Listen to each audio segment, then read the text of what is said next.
melihat kita berkaca di tahun 2019 itu banyak sekali teman-teman yang mungkin kelelahan sampai ada yang berita meninggal dunia. Itu seperti apa Pak antisipasi ketika sudah teman-teman bekerja di TPS itu, walaupun nanti di hari pemungutan suara kerjanya 24 jam, tapi tidak usah khawatir. Kalau sakit kita sudah terjamin gitulah gitu ya. Jadi tidak ada.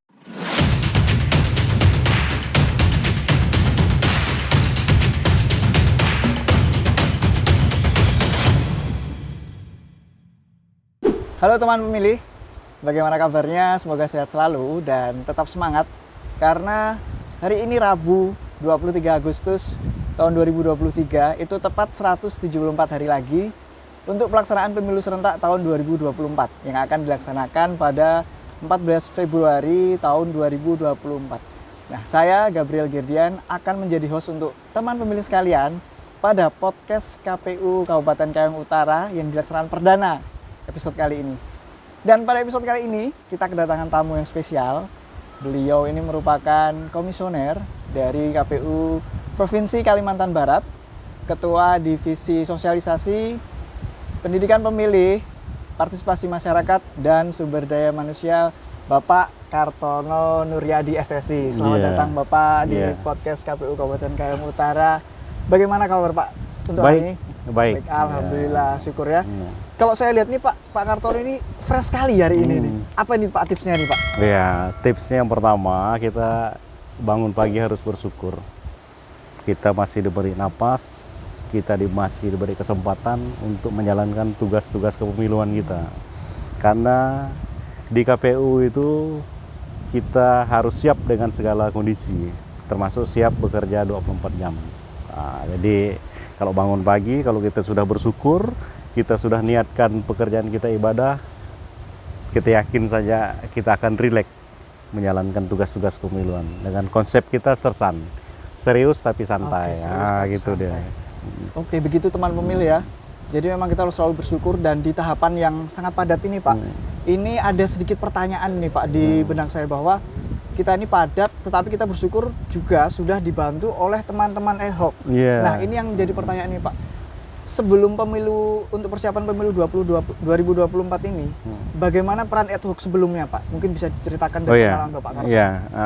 Jadi kalau kita melihat proses yang sudah dilalui, karena PPK PPS kita sudah terbentuk, artinya tugas-tugas kepemiluan di tingkat kecamatan, desa, kelurahan itu sudah ada perpanjangan tangan dari KPU Kabupaten, maka tugas-tugas kepemiluan akan lebih mudah dieksekusi di lapangan. Jadi kalau sebelum terbentuk badan penyelenggara ad hoc, maka tugas itu diambil alih oleh KPU Kabupaten. Dan khususnya di Kabupaten Kayong Utara, maka teman-teman KPU Kabupaten Kayong Utara yang menyelenggarakan tugas-tugas kepemiluan di Kabupaten Kayong Utara. Nah, dengan adanya teman-teman PPK dan PPS, tentunya proses eksekusi tahapan yang sedang berjalan itu lebih cepat lagi. Nah, kemudian kita juga nanti untuk semakin menggalakkan kegiatan kepemiluan di Kabupaten Kayong Utara, maka tidak lama lagi kita akan merekrut petugas di tingkat TPS, yaitu KPPS. 7 orang KPPS ditambah 2 orang petugas ketertiban TPS. Artinya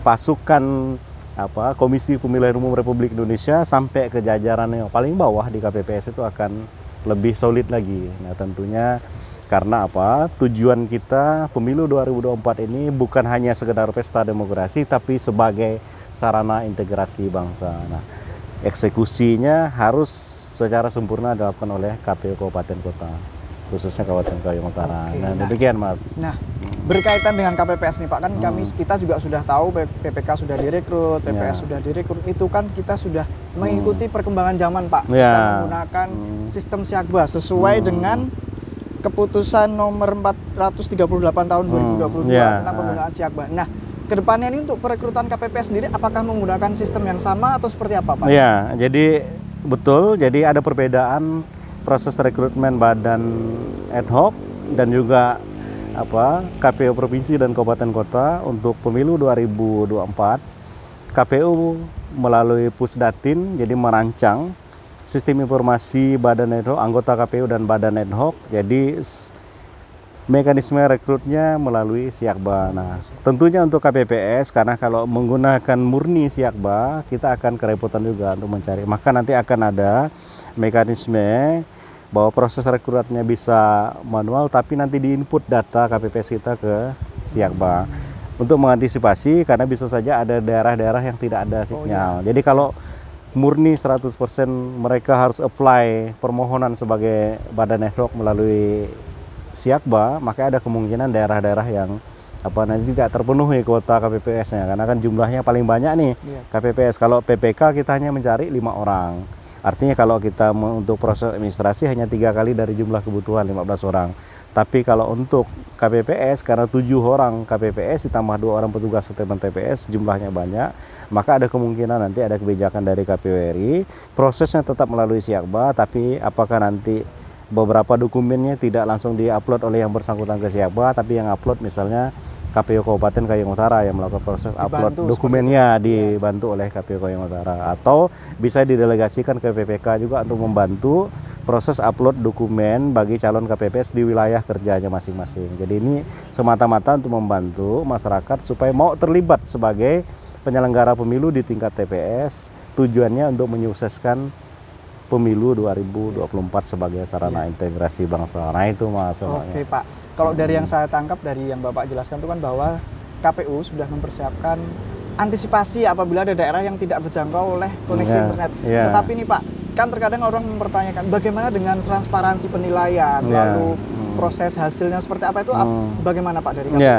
Ya, teman pemilih warga Kabupaten Kayong Utara jangan khawatir, karena KPU memegang prinsip profesional dalam menjalankan tugas kepemiluan, termasuk dalam tahapan rekrutmen badan ad hoc. Maka yakinlah melalui mekanisme yang sudah diatur di internal KPU, maka proses rekrutmen ini tetap akan bisa transparan. Kenapa? Di Siakba juga kita publikasi kepada masyarakat, bisa melihat kalau ada misalnya calon anggota KPPS itu terlibat misalnya partai politik, tim kampanye, maka masyarakat bisa memberikan masukan tanggapan, baik melalui info pemilu maupun langsung ke KPU Kabupaten Kayong Utara, sehingga dapat dicegah orang-orang yang tidak memenuhi syarat sebagai penyelenggara pemilu, dapat kita cegah sebelum terjadi misalnya di hari pemungutan suara, kayak gitu Mas. Jadi teman pemilih tidak perlu ragu untuk transparansi, untuk sebagai antisipasi juga tidak terjangkaunya jaringan internet di daerah teman-teman pemilih semua itu sudah diantisipasi oleh KPU. Nah, ada pertanyaan lagi nih Pak, kan kita sudah proses rekrutmen, teman-teman sudah bergabung dengan KPU. Nah, bagaimana jaminan sebagai seorang pekerja oleh rekan-rekan ad hoc ini? Karena kan melihat kita berkaca di tahun 2019 itu banyak sekali teman-teman yang mungkin kelelahan sampai ada yang berita meninggal dunia. Itu seperti apa Pak antisipasi ketika sudah bergabung nanti? Jadi proses ini dari evaluasi penyelenggaraan pemilu 2019. Jadi KPU RI sudah mengeluarkan kebijakan bahwa yang pertama terkait dengan petugas yang direkrut baik di tingkat kecamatan, di tingkat desa kelurahan maupun tingkat TPS, KPU sudah mengalokasikan anggaran untuk santunan kecelakaan, kemudian kematian, kemudian kalau yang sakit dirawat di rumah sakit juga sudah diatur oleh KPU. Nah, mulai dari pemilu 2019 sesungguhnya walaupun sudah terjadi baru lakukan proses pengaturan lebih lanjut, tapi secara itikat baiknya KPU sudah mengantisipasi dari pengalaman yang terjadi di 2019. Kita yakin untuk antisipasi yang sudah dilakukan dari KPU di 2024 ini akan lebih baik lagi. Nah, tidak cukup hanya mengalokasikan anggaran santunan kecelakaan kerja untuk di anggaran KPU, maka KPU juga bekerjasama dengan BPJS untuk melihat bahwa pekerjaan di penyelenggaraan pemilu baik di tingkat kecamatan, desa, kelurahan maupun di tingkat TPS juga harus dijamin sebagai jaminan ketenaga kerjaan. Jadi diakomodir dalam BPJS tenaga kerjaan. Nah, ini tentunya karena anggaran dari KPU terbatas, maka melalui surat Ketua KPU diminta kepada kabupaten kota untuk berkoordinasi dengan pemerintah daerah. Nah, untuk iuran ini kan dikoordinasikan dengan pemerintah daerah.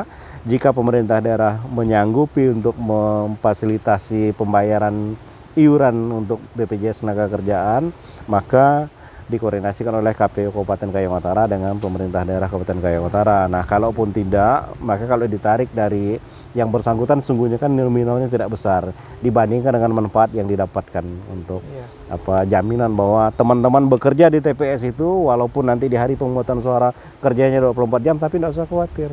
Kalau sakit kita sudah terjamin gitulah gitu ya. Jadi tidak ada rasa takut lagi.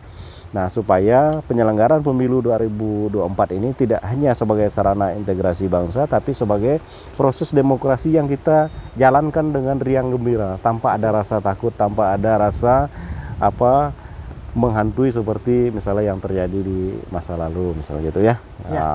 Oke, teman pemilih, jadi sebagaimana yang sudah dijelaskan Pak Kartono, itu KPU juga sudah mengantisipasi tentang jaminan untuk keselamatan kerja untuk teman-teman ad hoc semua. Seperti yang kita ketahui juga, itu ada di keputusan KPU nomor 59 tahun 2023. Itu keputusan yang menjamin untuk memberikan jaminan kecelakaan kerja dan juga santunan bagi anggota ad hoc yang sebagai antisipasi yang untuk meninggal dunia dan juga menerima kecelakaan kerja, seperti itu.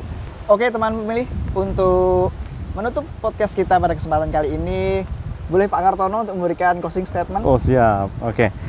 Teman pemilih, warga masyarakat Kabupaten Kayong Utara, kita berdoa supaya penyelenggaraan pemilu 2024 berjalan dengan aman, damai, lancar, riang gembira, sebagai mewujudkan pemilu sebagai sarana integrasi bangsa. Nah, kemudian teman pemilih juga harus ingat bahwa pimpinan di KPU Kabupaten Kayong Utara ini sudah berlanjut gitu ya. Jadi ketuanya sekarang itu kaum Kartini gitu ya. Kalau saya kan Kartono, tapi ada kaum Kartini. Artinya bagi ibu-ibu dan juga adik-adik perempuan, mari bergabung dengan KPU sebagai petugas di tingkat TPS, sebagai KPPS. Jangan khawatir, jangan takut, karena di Kayong Utara sendiri komandannya seorang perempuan. Nah, jadi teman-teman kita di Kabupaten Kayong Utara akan melanjutkan tugas-tugas kepemiluan mulai periode 2023 sampai 2028. Jadi tentunya tidak ada keraguan bagi Bapak Ibu, adik-adik semuanya untuk bergabung sebagai petugas di tingkat TPS, karena KPU Kabupaten Kayong Utara akan menghargai dan menghormati Bapak Ibu untuk menjadi petugas di tingkat TPS. Demikian Mas senangnya. Baik, terima kasih sekali Pak Kartono. Nah, terakhir nih Pak, sebelum kita menutup sesi diskusi kita di podcast KPU Kabupaten Kayong Utara ini, ada mungkin masukan Pak atau ajakan untuk rekan-rekan teman pemilih semua untuk bergabung di ad hoc seperti itu? Ya, teman pemilih dan warga masyarakat Kabupaten Kayong Utara, sebentar lagi karena menuju hari pemungutan suara, KPU Kayong Utara akan merekrut petugas di tingkat TPS, yaitu KPPS dan juga 2 orang petugas keterlibatan TPS. Nah, mari bergabung bersama KPU Kabupaten Utara, menyumbangkan pikiran tenaga kita untuk menyukseskan penyelenggaraan pesta demokrasi. Nah, jangan khawatir apakah lebih berat dari 5 tahun yang lalu. Nah, KPU Republik Indonesia karena mulai dari Pilkada 2020 sudah menggunakan sistem informasi rekapitulasi untuk mempermudah kerja-kerja teman-teman di tingkat TPS, yaitu KPPS. Jadi dengan Sirekap maka kita berharap dokumen cetakan salinannya itu bisa diminimalisir, karena nanti penyampaian salinan kepada saksi dan Bawaslu sudah bisa lebih mudah karena melalui aplikasi Sirekap. Jadi mudah-mudahan terobosan yang dilakukan oleh KPU Republik Indonesia dapat membantu meringankan tugas teman-teman kita nanti di TPS, yaitu KPPS. Nah, sehingga Bapak Ibu dan adik-adik yang ingin bergabung sebagai penyelenggara pemilu, silakan bergabung, karena usia juga sudah dipermudah sekarang, sudah 17 tahun boleh menjadi petugas. Sudah bisa menjadi petugas KPPS. Artinya bagi mahasiswa yang mau terlibat juga di KPPS bisa, karena memang kita membutuhkan proses regenerasi, jadi lebih banyak anak muda terlibat. Kemudian ada juga orang tua yang terlibat, yang sehat tentunya badannya, maka akan semakin memperkuat petugas kita di tingkat TPS. Oke, baik, terima kasih sekali Pak Kartono atas semua informasi dan juga kita obrolan di podcast KPU Kabupaten Kayong Utara ini, dan terima kasih sekali. Sekali saya juga mengingatkan ke teman-teman pemilih sebagaimana sudah tadi dijelaskan oleh Bapak Kartono bahwa sangat mudah sekali sekarang kita untuk bisa bergabung dengan KPU, bergabung sebagai badan ad hoc. Kita sudah dipermudah dengan sistem, dipermudah dengan transparansinya, dan juga tentu ada jaminan untuk ketenagakerjaannya. Oleh itu, teman pemilih tidak perlu ragu lagi untuk dapat bergabung dengan badan ad hoc di Komisi Pemilihan Umum. Dan juga mengingatkan kembali untuk teman pemilih, jangan lupa pada tanggal 14 Februari 2024 nanti pergunakan hak pilih teman-teman semua untuk menentukan masa depan bangsa. Saya Gabriel Girdian menutup sesi podcast KPU Kabupaten Kayong Utara untuk hari ini 23 Agustus tahun 2023. Untuk gunakan hak pilih kita, salurkan aspirasi bersama.